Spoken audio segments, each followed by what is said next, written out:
Good morning. Some of us are very tired this morning. I'm really thrilled to introduce this panel to you. And when Sadie Tillery and I were speaking about what the subject should be, I said, you know, the funny thing about producing is that a lot of people have no idea what you do, including your mother, which is a little disconcerting sometimes. But when I was a little concerned that it was the 9:30 slot, I realized, oh no, the producers are always here, actually. It's the talent that sleeps. So I'm just going to very quickly introduce everybody, but I first have to say a big thank you to A&E IndieFilms and Molly Thompson. They sponsor this venue. Thank you so much to them. Thank you to Brugger's Bagels for our breakfast. And also, I want to give a shout out to Velasquez Media, our Latina company that does all the Ustreaming for us and all of our videotaping. Just say a big thank you to them for me, if you would. So I'm just going to very quickly introduce everybody for you. We have our moderator today is Katy Chevigny, whose wonderful E-Team film is here. We're so thrilled to have that movie with us.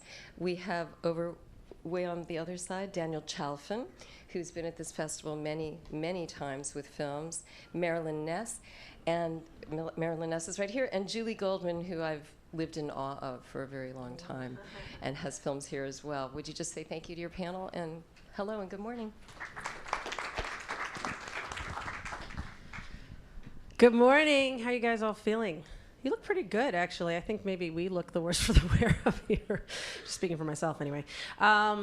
So thanks for coming out so early in the morning. It's definitely worth it. I mean, these are three people who have amongst them a vast wealth of experience on a range of different projects, and we could probably keep them here all morning asking them questions about different aspects of producing. So I think it'll be time well spent. I love the name of this panel because I agree with Deirdre. I'm sure many of you have had this experience before, people, not really getting it. And I've worked as both a director and producer, and very few people ask me what I'm doing when I'm directing. But when I'm producing, I frequently get that question, also from my mother, of what exactly did you do on this movie?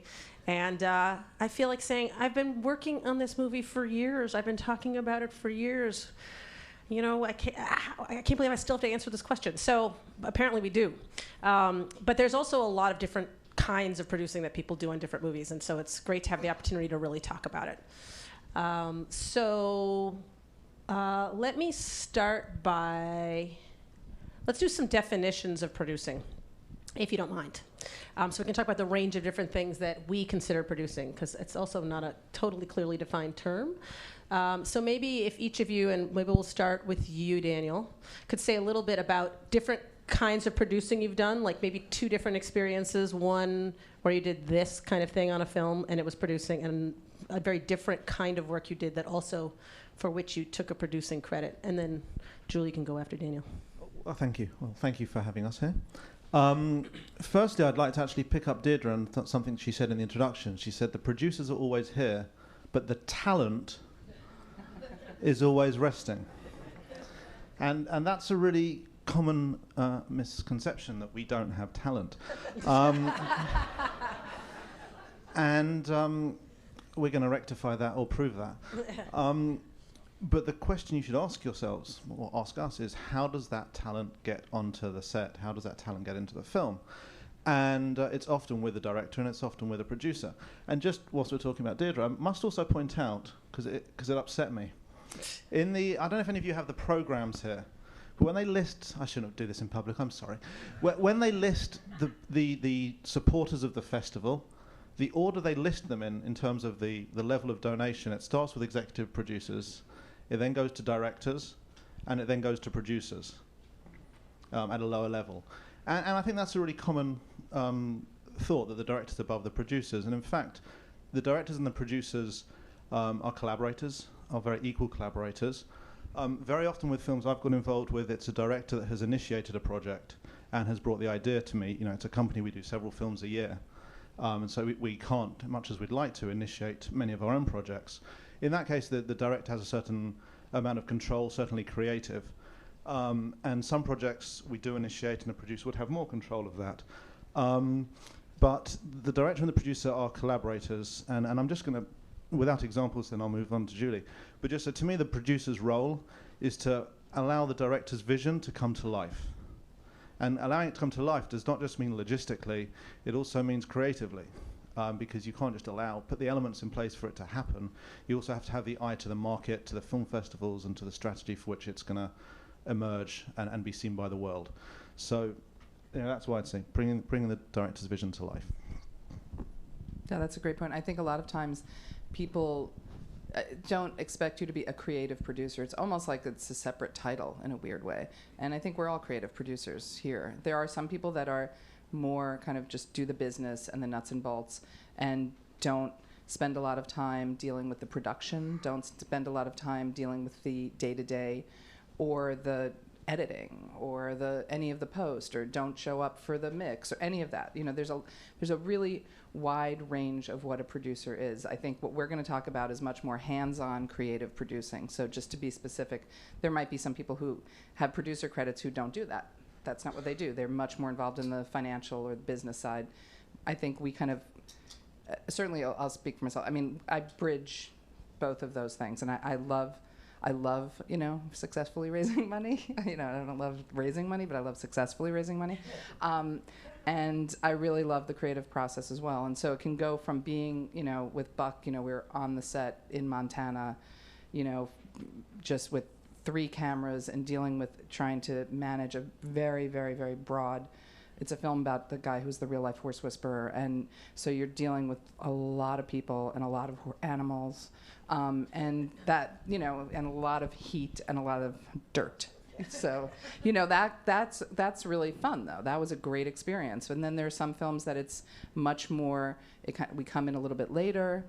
There's a lot of footage, and we start talking about the creative shaping of the film from from that stage. So I would say we come in, and we also, which is a little complicated, sometimes we're executive producers and sometimes we're producers. So I'm talking about my company, Motto Pictures, and Carolyn, Sean, Chris. There's a bunch of us that are here. So what we do can really vary. And so I kind of look at it as this big line from like the idea to it's been out for 2 years and it's done its whatever distribution, hopefully theatrical, definitely television, festivals, that whole run, and then outreach and engagement, the whole other thing that we have to do now. So it's that kind of spectrum, and we work across that entire spectrum, but we can come in at different stages, I think is how I would best describe it. Marilyn, you want to? So I always use the analogy, it's like I'm the one who's like laying all the tracks so the trains can come into the station, and I'm buying the track, and I'm running around trying to make sure someone else brought the track, and whatever it takes so that that film can get where it needs to go. And so for me also, it's a broad spectrum depending on the project, and sometimes I'm there from the beginning and really helping do research and creatively find characters, to being in the field or helping coordinate. In the case of E-Team, we weren't in the field. We had one person in the field generally, to fundraising, to figuring out the outreach strategy, the distribution strategy. It just depends on the project. So it requires a lot of different skills and hats that I personally enjoy changing all the time. I think that's why I like producing. It's never the same thing twice. So just to jump off on Daniel's point, I liked your agitated defense of producers. I will say, there's a little bit of a problem in our field. I think maybe particularly in the U.S. Maybe you can speak, Daniel, whether you think this is also true in the U.K. That producers are often underappreciated.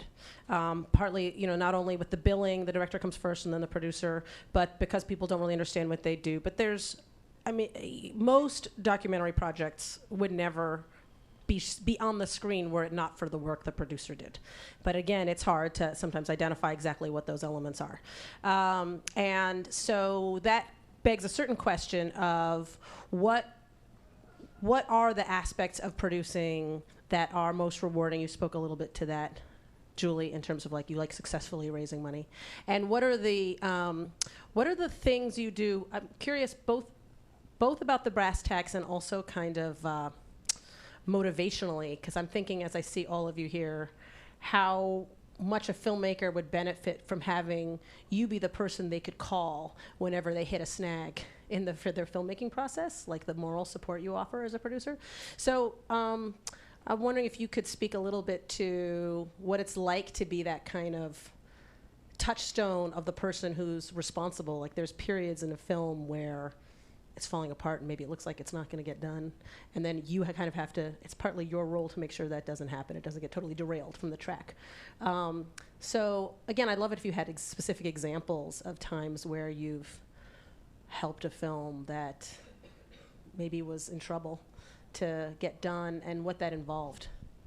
And I know sometimes it's raising money, but sometimes it's other things. If that's too broad, I can feed you little ideas. Well, I mean, first I think take a little step back from there, which is... He's going to produce this question now. Exactly. I'm going to change the subject completely and say what I want to say anyway. Taking a step back from there, I mean, looking at different projects, I'm certainly of the belief that all films need a producer. And there are certainly many successful films where one person or a duo have worn both hats of producer-director and carried a film. But I think at one point in the process, it becomes a massive burden on the director in the edit process to have to think about festivals and sales strategy and marketing materials and press kits and things like that when they're trying to finish a film and trying to engage the creative rather than the business side of their brain. But I think firstly, filmmakers have to ask themselves, does their film need a partner? Does it need a producer? And that often depends on the scale and the ambitions of the film first. So firstly, my assumption is if you're approaching a film and saying, I want this to be a commercial success, I want it to be a critical success, I want it to be seen as widely as possible, whether that's in film festivals or theatrical distribution or anywhere along the plethora of distribution outlets, ask yourself if you need that producer. And I think if the answer is yes to that is what you want from the film, I think a producer is incredibly helpful. And a producer is also, I often find a confidence builder to a director. I mean, I'll give you a very specific example of a film I did 3 or 4 years ago, and it often comes back, a film called War Don Don, which was having, it's an incredible film, and at one stage the protagonist of the film is an antagonist, is a war criminal, a Sierra Leonean war criminal. And the filmmaker was having a lot of trouble allowing people, whether it's investors or acquisitions people, to sort of sympathize with him. And she needed the confidence to go out and say, this is the story I'm telling and this is why I'm telling that story. And it was this early on that we got involved. And one of the things we did was raise money to allow her, based on the strength of her filmmaking and the story, to allow her to make the film, and also say, no, this is the story you want to make. We are coming on board because we believe in this story. Go out and make your story. If it's a great film, it will find the market it needs. And it did. It went to HBO. It was Emmy nominated. And sometimes I think it's the producer behind is really the moral support and the persuading a director that their vision is correct. And when it's not, to correct it, but subtly. But I think we're very much, and I think this is why we get short thrift, is because we're seen as the support, but actually secretly we're leading. Agree with that? Yeah, it's interesting. I was just thinking about it. It's like what we're seeing a lot of times is like what people often come and say is, I really need you to raise money for me. Right. That's what I need you to do. Like that will be that is like the biggest turnoff to me. If somebody says that, I'm like, yeah, that's not what I do. So, it might be part of what I do, but it's not all of what I do. But it's kind of encompasses everything. I mean, there's a lot of therapy involved with being a producer. That's just true, because it's a very neurotic process making a film. It's very difficult. It's very emotional, and it's very extreme a lot of the time. So you have to be, if you're partnering in that, you have to be the stable one. You can't be the one that goes off the rails. Is it all going to be Marilyn's analogy today? You really have to be steady in that, and that's leading. And you have to seem really calm all the time. And it's really hard, because you're as upset as everybody else is when things happen. I mean, and I was just thinking, like, what went really bad, if you want an example, like a film that we were doing called Quran by Heart that Greg Barker directed. We were set to go and film this. It's like a spelling bee, but it's like memorization of the Quran, and it's a contest for kids. And it's in Dubai every year, this big contest, and we had access, and then there was somebody in the government who just decided no at the very last second, and no matter what we did, and Greg flew to Dubai, there was no way to change anything, and HBO was like, okay, so I guess it's over. And this always happens. Like, I take 2 weeks vacation a year. It always happens on vacation. It's just amazing. So then we had to kind of look around and say, where else is a Quran recitation contest taking place this month? You know, and amazingly, it was in Cairo. And we had to, I mean, that was a scramble of all scrambles to get permission to get to Cairo. This is like right before Mubarak fell. I mean, it was all absolutely nuts. And we brought a crew of like, you know, and we edited there. I mean, it was a crazy, crazy scene. But that kind of agility that you have to be able to have, and not give up. That's the other thing. Yeah. Persistence. I mean, you have to never ever stop being persistent in what you do, because if you do, then it can fall apart. You really have to be kind of the backbone in a lot of ways, so that, as you're saying, like the director can have their vision come true, but also they can feel not only supported but really safe. I think that is for directors.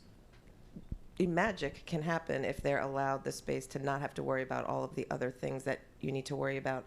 And I think also directors tend to be, you know, I think just as a creative process, more insecure about what they're doing, feel doubt, self-doubt.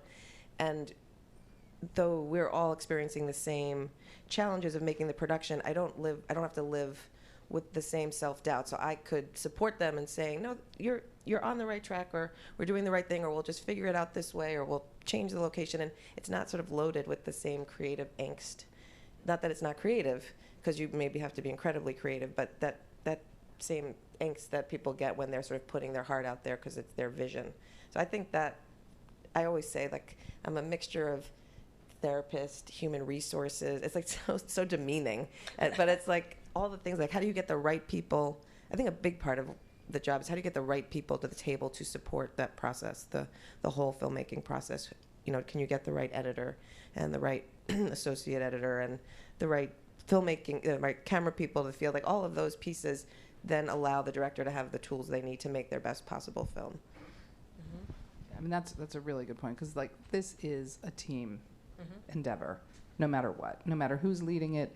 If it's the director leading it, the producer leading it, there is a team that's making this film. And that's the key thing also for the producer, to really be across all of the people that are working on it, and make sure it's the right chemistry as well. And I think also, if you're doing your job well, the people on the team know who they can come to. Like, they don't have to upset the creative apple cart, right? There's someone that they can go to that can help them. You know, I don't have the resources I need, I don't have the material I need, if there's the shoot that I need, whatever it is, there's a member on the team who can then deal with that, again, unemotionally, and understand, okay, well, here's what it's going to take to get that material, or we're not going to get, you know, the directors are coming back around saying, we're not going to get that material, so okay, how do we all get together? And it could happen, I'm sure. People can talk to one another on a team like that. But when the director is trying to have that creative vision, it is sometimes hard to be clear-headed enough to receive that information from all the team members. So, in a moment, I'm just going to ask, I'm going to see if you guys have questions. I'm sure you do. I want to pick up a little bit about Julie's point about how often people think the producer is just the person who raises money. Or sometimes even, and I think this comes from Hollywood, that you're the person with the money. That people think like somehow Julie's got money, then she's going to put it in your movie if she produces it. Big mistake. She's actually secretly incredibly wealthy, and all she does is write checks and then gets a producer credit. I'd like to ask 2 questions about that, and you can choose how you want to answer it. And Daniel, you can talk about whatever you want to talk about. And that is, what is your job related to raising money, and you know, to what extent is it true that raising money is part of your job? And then the other question related to that is, what's your favorite way of collaborating with a director? Like, you know, you've got this room full of people. I imagine many of you are directors who'd like to work with producers who could raise money for your projects, but there's probably a particular way that you would love a director to relate to you that would make your job more rewarding. So you can just go ahead, Daniel. I'll answer the question. Okay. I personally, as a producer, and I know this is rare, I actually prefer the business side of it to the creative side of it. I just like the broadness of the business world as opposed to the confines of an edit room.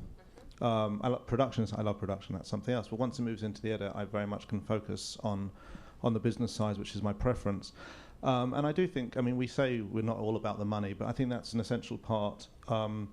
there are directors who come with attachments to money because of people they know or relationships or past films, which is always very helpful as a kickstart to a film. But essentially, it does come down to the best collaborations for me when I'm working with a director, and I've been fortunate to have this many times, who I can really trust to get on with a film, to get on with the edit, to work with an editor, and to really be making the best possible film. And then that director will trust me to completely manage the business side of the project so that the two come to a head at the same time.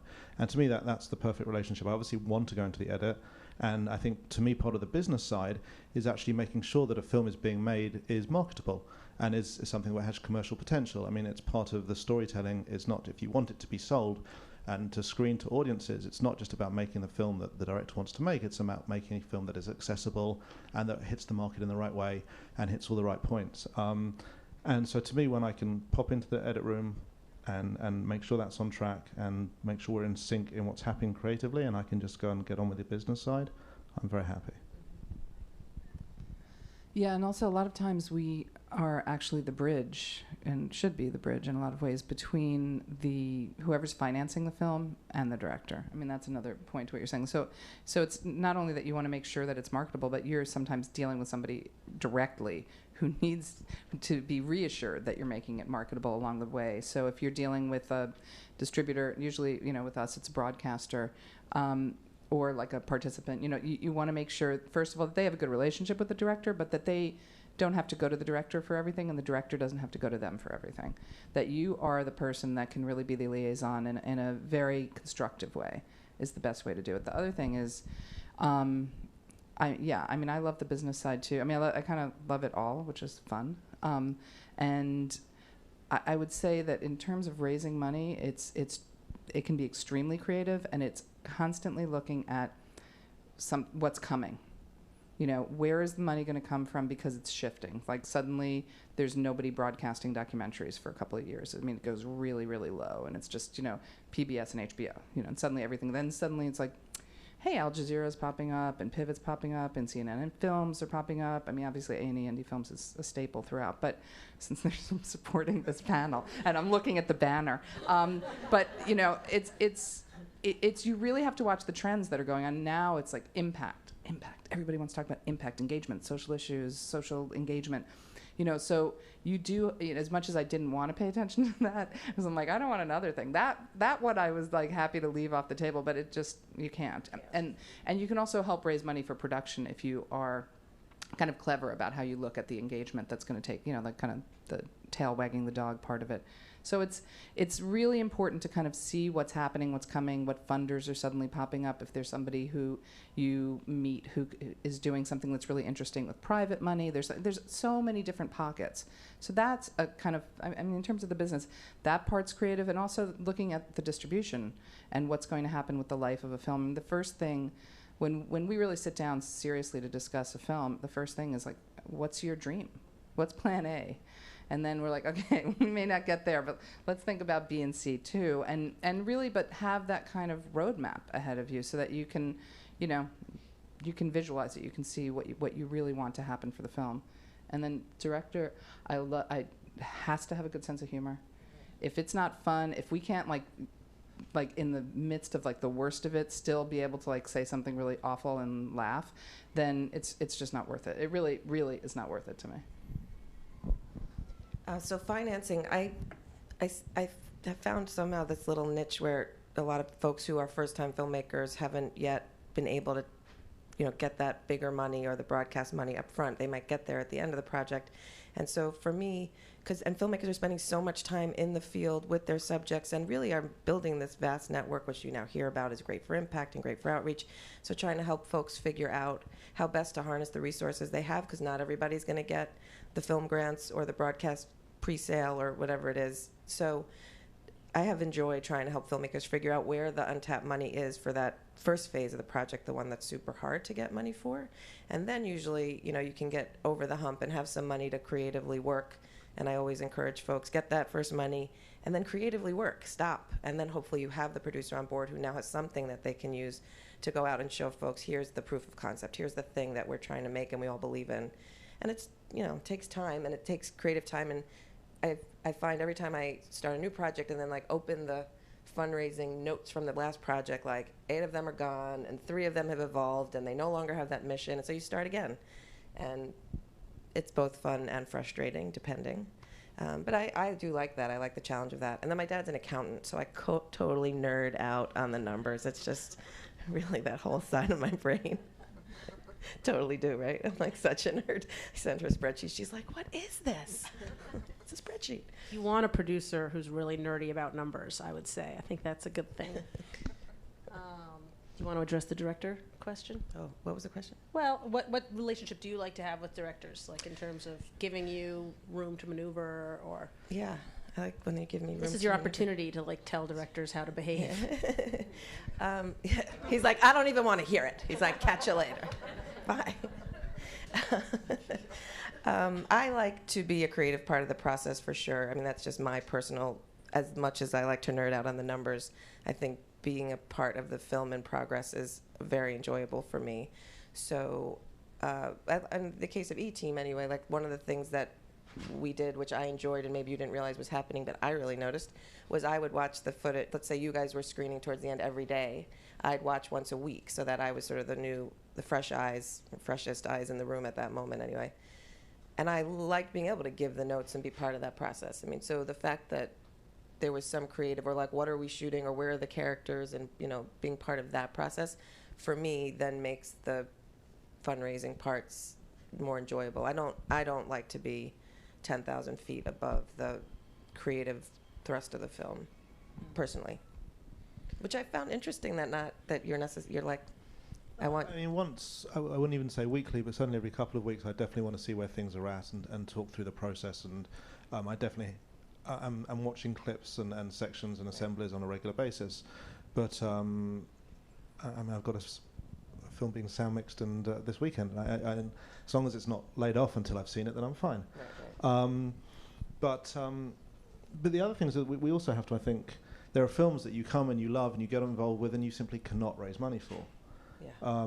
And as producers, you have to also show where your value is, even when the money is either slow in coming in or not coming in. I think that's a really interesting challenge, is to say, let's work out another way to get this made. Let's work out a cheaper way to get this made, and to sort of creatively work around how to make it when the money doesn't come, and also prove that we are actually adding value. And that value is often not seen till the end of the process, when you say, well, we had struggles all along the way, but look, now you've got a film that's going to a festival and going to market and things like that. So there's different ways to shape the challenge. So now would be a great time if you guys had questions for this group. There's a microphone. Do you want me to ask them to get onto the microphones, Deirdre? So if you wouldn't mind standing up and coming to the microphone, because they're recording it. And why don't you start? Go ahead. Thank you guys for coming and doing this. I think this is a big part of festivals, is like talking about filmmaking, not just seeing it. And this film festival is great. I really enjoyed it so far. I've made 2 documentary films in the last 5 years, and then before that I made a feature in 2008. It was a narrative film. And after this last project, the work that goes into it, it's a lot of work and it's really long. And I think the people that I got involved in, they had never made films before. And so the energy, like sustaining the energy, was something that I had to kind of pick up. And I sort of like, in my own way realized, I think this is probably what producers do, So it's really good to hear that, because that's kind of what I was realizing myself. But the one thing I've been asking myself now, and I would love to hear what you guys say about it, because it's really like this big, deep question for me right now, is the relationships aren't so good. Like, they're not the same as when they started. Like, at the end, I just feel like we would not decide to make a film together again on all 3 projects. And it's not like this deep hate. It's just like this, probably going to make a film with someone else next time. And I'm trying to, is that me? Like, what is going on? Are you the only common denominator?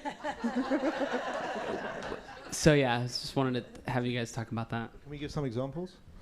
Yes, please. I love examples.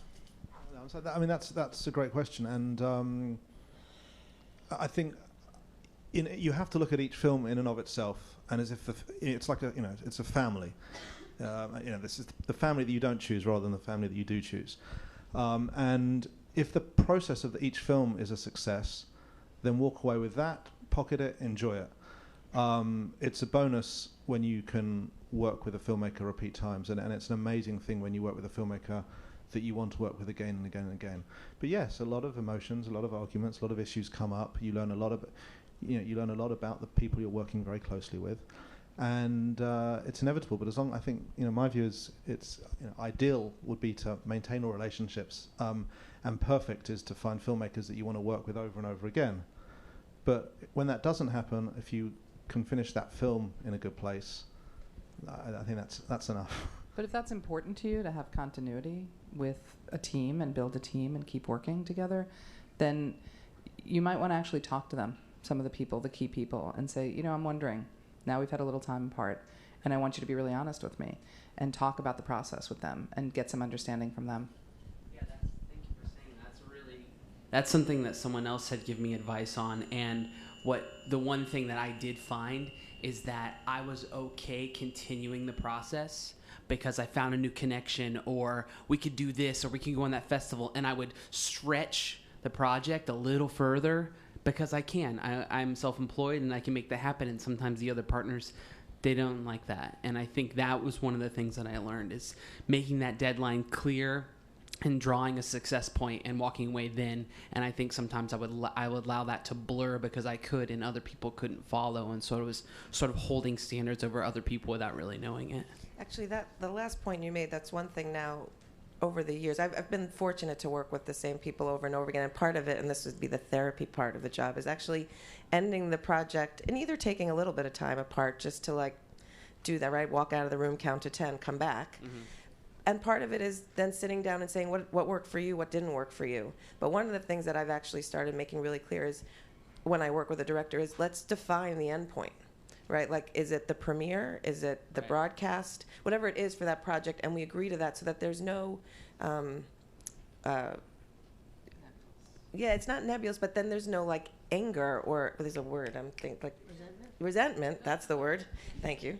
For having been it's gonna go. To understand this is what we agreed on, and if the person wants to continue on, they will. But otherwise, these projects linger, man. And it's there's new phases to them, and now it's outreach, and now it's impact, and now it's distribution, and now you're at your 3-year. You can now look for distribution again because your 3-year window is done. It's they could go on forever. And for the director, often it is their baby. And it's not saying that it isn't the baby for the producer, but the producer may have a couple of other babies or another baby waiting to, we thought it was ending. So it's good of you to acknowledge that maybe there's a piece of that. I think one of the key points with any project is also having contracts in place. Yeah. I think even if you're working with friends, I think it's not just about outlining it. I think this is what you meant, not just talking it through, but everyone involved in the film should have a contract with the person leading the project, and I think that just outlines things. It creates a relationship. It creates, in a sense, a hierarchy, and just be very transparent about who is doing what. And I think that having something in writing is really critical. And it also could actually be a conflict resolution document, right? So when you sit down at the beginning, before you've hit that place of what happens when we're in the edit room, even amongst co-directors, let's say, what happens when we're in the edit room and we don't agree?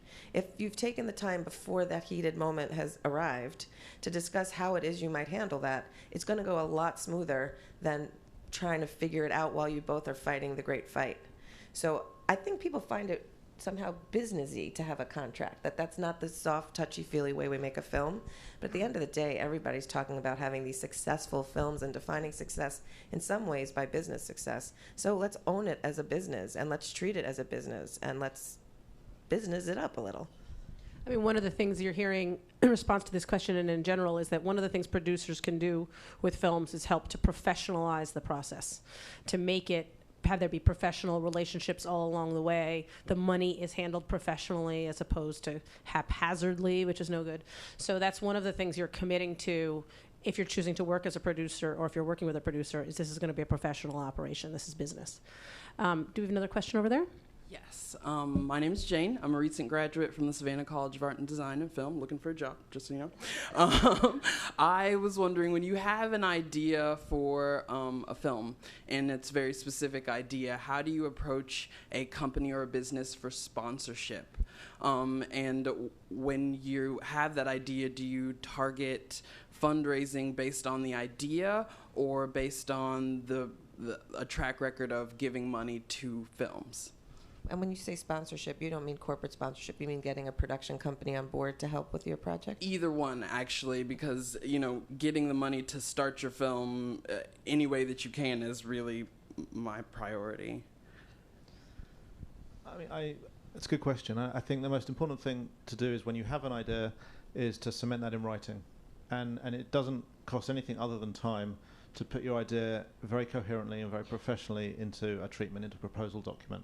I would always suggest, not just because I'm touting what we do, but I would always suggest taking that document and any other supporting materials you can create to producers or executive producers first before going to any corporate sponsorship, because if someone will latch onto that project, and to be frank, it's very, very difficult.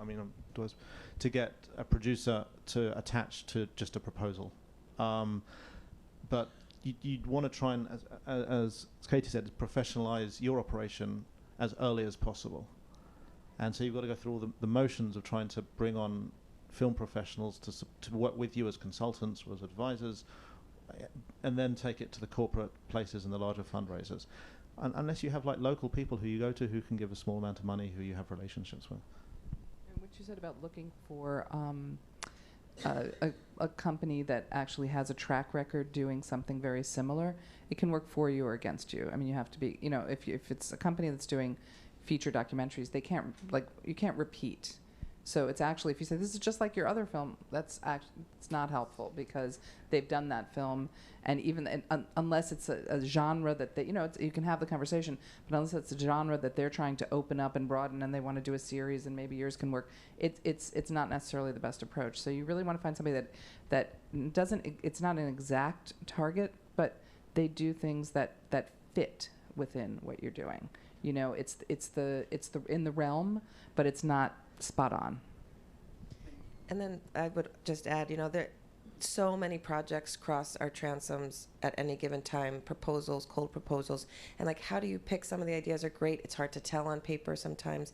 So to the extent that you could build a relationship, get an introduction, maybe do some groundwork to have some seed funding in place, which, everybody does it at the end with their Kickstarter campaign and asks their friends and family anyway. So if there's a way to organize it so that you have some money up front to start your process, so that, it's not from scratch, because that's very hard for production companies who have multiple projects in the pipeline, and, it's a professional operation, and it's not that you're always in it for the money. You're never in it for the money in this business, but you need money to be able to do what you need to do. So get yourself organized, maybe get some money together, and then, really get out there and try to pitch yourself. And there are a lot of pitch forums now that then shows you've put in the effort, right? It's not like, this is easy, I'm going to send an email. It's like, I've gone to this pitch forum, I've gotten in, I've applied with something. It shows your commitment. I think then people go to those pitch forums looking for projects to see who's really in it to win it. If I were to make a short, if I were to interview a few of the people that were involved and make really something, how long would it need to be before, or how short would it need to be for it to make an impact and show you what you need to see? If it's done well, it can do that immediately. I'm personally very skeptical of people sending in trailers, because in 2 minutes in a trailer you can make anything look very very, very adrenaline fueled and very, very, very, very targeted. I think what's most interesting is to see the access to the characters, how dramatic the characters are, a couple of key scenes which you could go out and shoot early, and if those are presented within the context of a treatment which tells us that you have a story arc, then that will make sense to us. So to me, trailers are quite misleading, but scenes and just snippets and anything that can that you have a handle on the subject and access is going to be key. And you know how to shoot.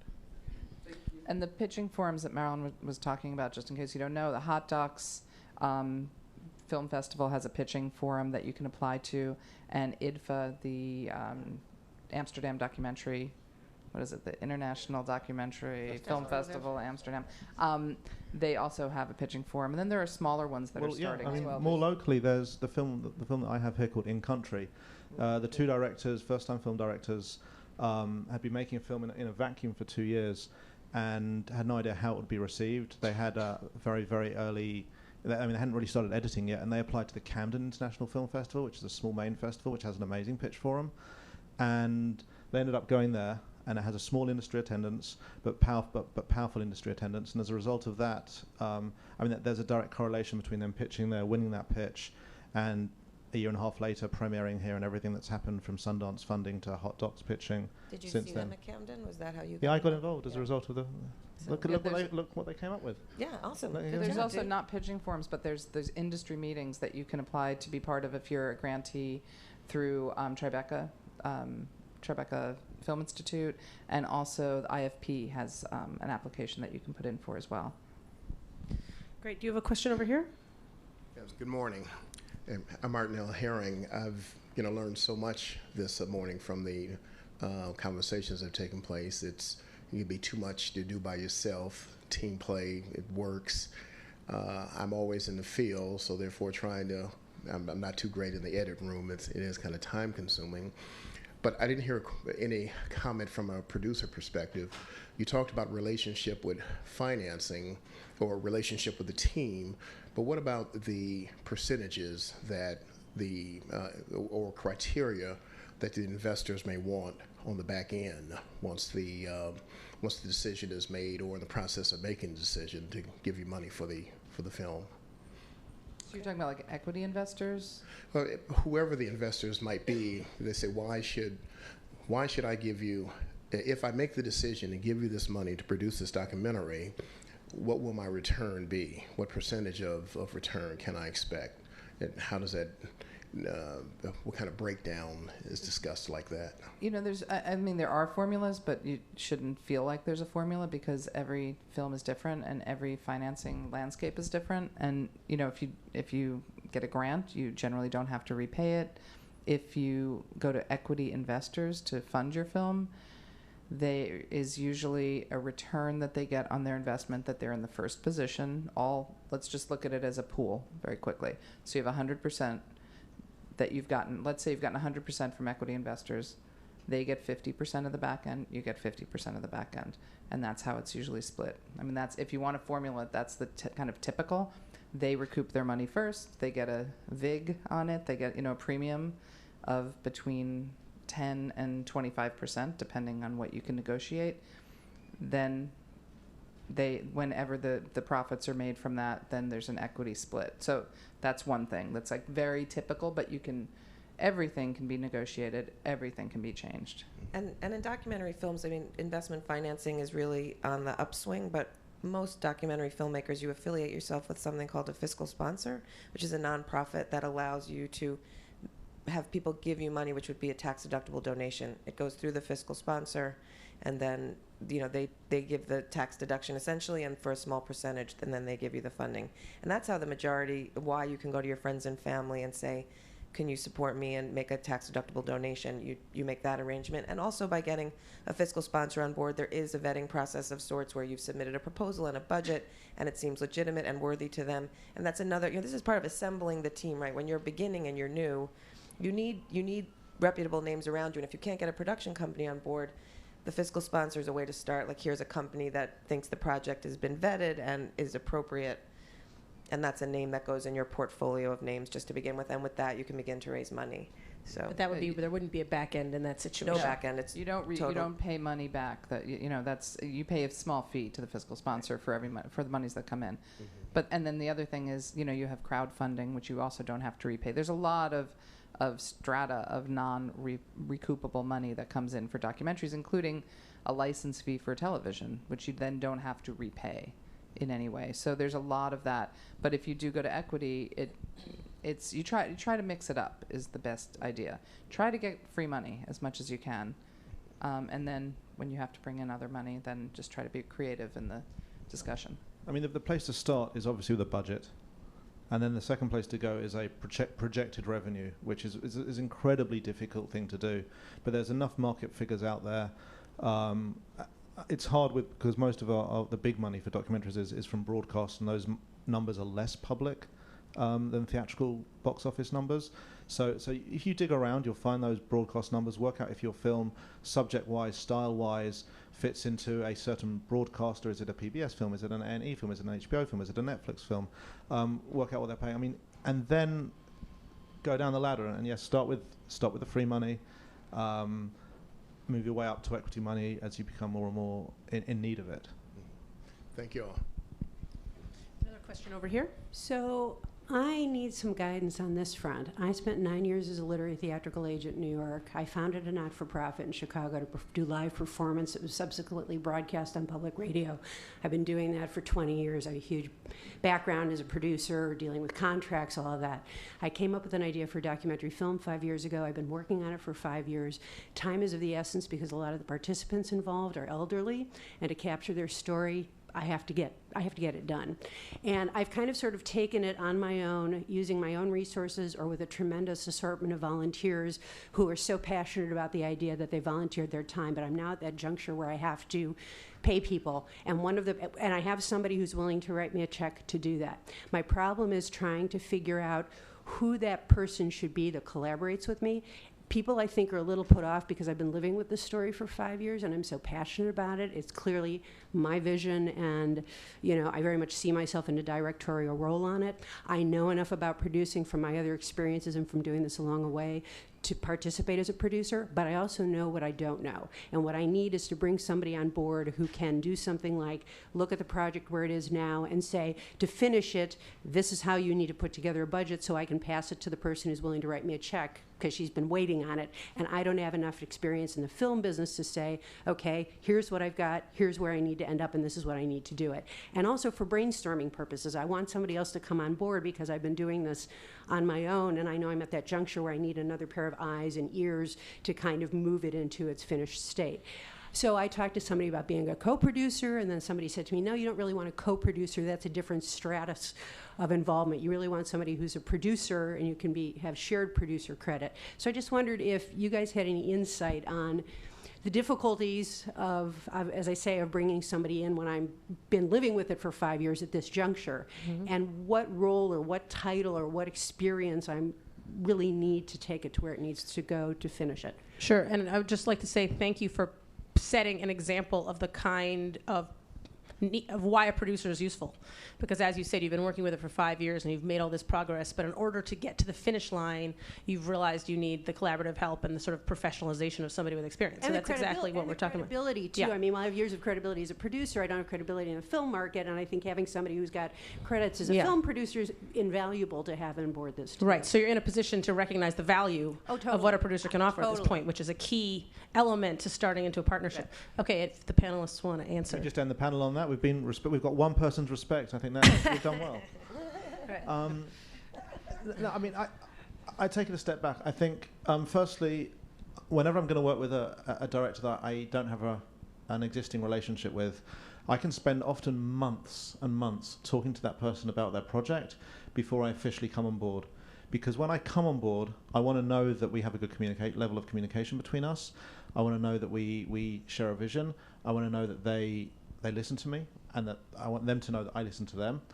And so with the questions you're specifically asking, if there was, and I don't think the credit is even relevant, because I mean that all ends up being defined in a contract, and for different projects you can be a co-producer, a producer, an executive producer, a consulting producer, for all sorts of different reasons.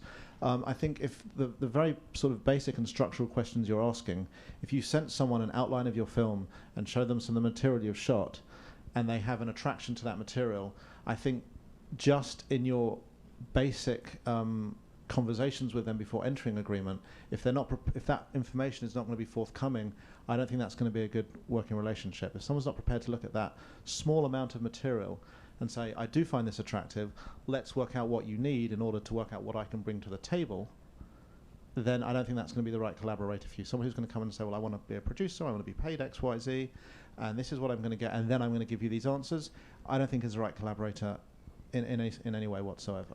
So if someone who's interested in the project says, I'm happy to help you on a budget and timeline going forward, but I charge $40 or $50 an hour, is that Is that not how you want to start off the relationship? No, Or well, not it's no. I would say that's the start of a relationship for someone who is doing a specific paid job for you. It's not necessarily the start of a collaboration. I think it seems like you might be like so concerned about that your ownership of it, that you're a little nervous about kind of opening that up to share that with somebody, or are you? In fact, that's the first thing I say to anybody I've met with. I am so happy to share. I so desperately want somebody else to come out. I'm a people person. I'm not a, it's got to be my way or the highway. And I know what I don't know. And I know that if this film is going to be made and made well, which is tremendously important to me, I have tremendous respect for somebody who's going to come on board and provide what I know I don't know. And that is much more meaningful to me than saying it's got to be my way, or I'm, you know, unless you're on board with my vision of it, I'm not interested. And where are you based? Chicago. If you have suggestions, I'll have some suggestions. I'll talk to you later. Yeah. Okay. And just, you know, the needing a timeline and a budget to unlock some funding, if someone's able to do that for you, even on a fee-for-service basis, It's it worth gives doing. you the tools that you need to unlock the funding. Go for it. Yeah. Yeah, I you get a also line just producer to work with you on that part of it. two red flags that often come up when you're approaching a producer. Certainly, when I'm approached by people, even with the greatest project, and say, "But if I don't do it now, my characters are going to die," or the other one is, "I've got 3,000 hours of footage." I mean, that's not a good thing. That's going to massively add to. So there are certain red flags. So when you're presenting something, you've just got to be aware of how you're presenting it. That the elderly is, you know, understandable, but you've got to, if there's an urgency to something, you're going to be approaching people who are busy, who have other projects, who may love it but may not be able to jump in immediately. Gotcha. And you've got to, you know, work out what your real time needs are. Maybe it is more important to pay someone to do it now. Right. But if you want a collaboration, that's something that's going to take time to evolve. Gotcha. And even if you pay someone to do your budget now and then you unlock your funding, that doesn't mean you have to live, you know, budgets are living, breathing objects. Right, And so right. it sounds like you need something specific. So, Yeah, I mean, Grab that part and then. yeah, don't it makes overthink sense that part. Yeah. to not feel that pressure right now and have this money go away. That would be, you know, disastrous for you. absolutely. So you need to key into somebody now who can help you with like stage one while you're trying to explore the relationship that you really want to have, which is a partnership, it sounds like. Right. Okay. I love that Marilyn called a budget a living, breathing object. That's just a real producer sentiment. I think we have time. We're wrapping up, but there's two more questions here I'd like to get you both in. So why don't, just because he's been here first, why don't you go first, and then we'll go to you. And if we have time, we'll go to you. Yes. So my question regards the collaborative relationship between producer and director. If a producer gets on a project with a director, and let's say, you know, you have the paperwork drawn up and you have, you know, you're supporting the director's vision, and as production goes on and as things continue, let's say perhaps the vision that you originally agreed upon is veering away from that, and let's say you have conversations with the director to try to bring it back to a place where you as a producer feel like it will be marketable and will be successful, but the director, because it's his quote-unquote baby, you know, they're not willing to budge on certain very key things. How do you as a producer reconcile that? You know, how do you, you know, because you have an obligation to finish the project out, especially if there's paperwork signed towards that, but it's turning into something gradually that's deteriorating underneath you. How do you address that? I mean, it sounds like you're looking at that part of the spectrum, but it seems like you want to try to really be across this before you get to those kind of stages. You know, it's not like you have a conversation once a month or you check in. I mean, you're part of that, and you should be aware when things just start to veer, and if they start to veer, that's a big red flag. And that's when you kind of have those big conversations, and you're both responsible to whatever the fund. If you're saying if you have a funder, you're both responsible to that funder, and you have to find a way. And sometimes, if it gets really tough, you need to bring in kind of a neutral party and really mediate to get to the point where you need to get the film finished. I mean, I've never had that, but I've known people who have, and it's been successful. But I think it's trying to get it as early on as possible in that kind of fraying situation that you're describing. I think a way to handle it is rather than have a sort of a discussion which will end up as an argument about what's happening creatively, is go back and have a discussion about what your aim is for the film. And if your aim for the film is still in sync, then that's the time to bring in a third party or other people otherized to give you feedback on how best to get both of you together as a team to get to that end goal. Okay, thank you. Yes, over here. Got a quick comment and then a question. I want to thank you guys for coming in here and doing this today, because I'm a journalist. I'm here actually covering the film festival from the University of North Carolina School of Journalism, but I've also been a video producer for 25 years, and I think one of the two toughest things I've had to do in that 25 years is explain what it is a producer does. My explanation usually is a couple or 3 minutes long to my students, and at the end they look at me quizzically and say, well, I'm still confused, but at a much higher level. And it's clear to me after this panel that my problem is it takes an hour to answer that question. The question's really a philosophical one. Just before this thing started, I pulled my phone out and I pulled up a list of the 25 top current directors in Hollywood, because of course Google's going to go to Hollywood before it goes to docs and stuff. And of those 25, Catherine Bigelow's the only woman on that list. And then I tried to pull up a list of the top 25 producers currently working. There isn't even one, but my guess is there would be a few more women on it, but not very many. And I look at this panel, I see 4 producers, I see 3 women. I go to all the films at this festival, and they're about 50-50. Would somebody like to comment on that? Yeah, it's interesting. I mean, recently there's been a study that Sundance Institute initiated looking at the kind of role of equity, the gender equity in Hollywood, and it's shocking and it's appalling. But happily, I would say for the most part, with documentary, it's quite different, and it's always really interesting. First of all, a lot of the decision makers are women. So a lot of the funders, you go to HBO, you go to A&E, you go to a lot of these funders, and there are a lot of women in those decision-making positions. So there's always the trickle down, isn't there? You know, so if it's all the studio heads are men, then it kind of becomes that way in Hollywood. It goes down that way. But so I think that has actually helped, because there's been a lot of kind of ceiling breaking that's gone on. But it's maybe because we do things at a level that is not that the kind of budgets that you're looking at, you know, that we have found a way to have more gender equity. I think that's part of it, is that kind of that it's just been a long-term breakthrough. But I mean, you still see, it's like, I was just thinking about the other day, like, you know, you have Pennebaker and Maisels and Wiseman and Barbara, you know, but you know, it was like she kind of broke through that in a way, Barbara Koppel. But then it's shifted a lot, and I think certainly for producing, it's quite equal, I find. But I mean, what do you think? Do you find the same?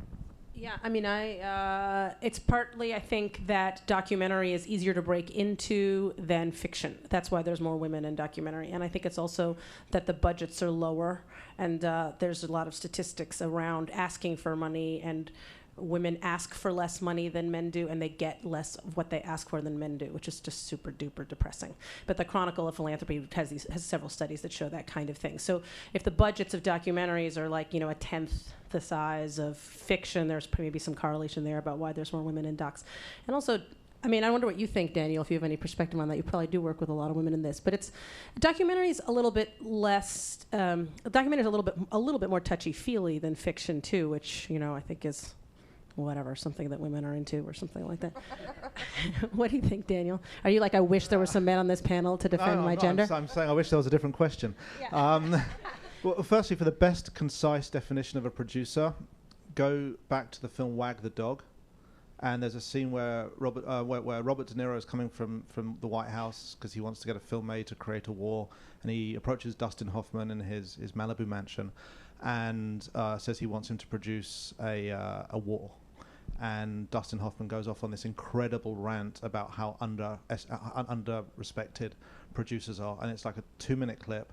And I just show it to your students. I used to do that. It's an amazing clip that defines what a producer does in the most sort of angry way. In terms of, I mean, you know, I joke that. I mean, there's film funds specifically that give money to female filmmakers. I do question in the documentary world if that is still necessary. Why am I even bothering answering this on camera? I'm just going to get shut down. So but I definitely... Marilyn, what do you have to say about it?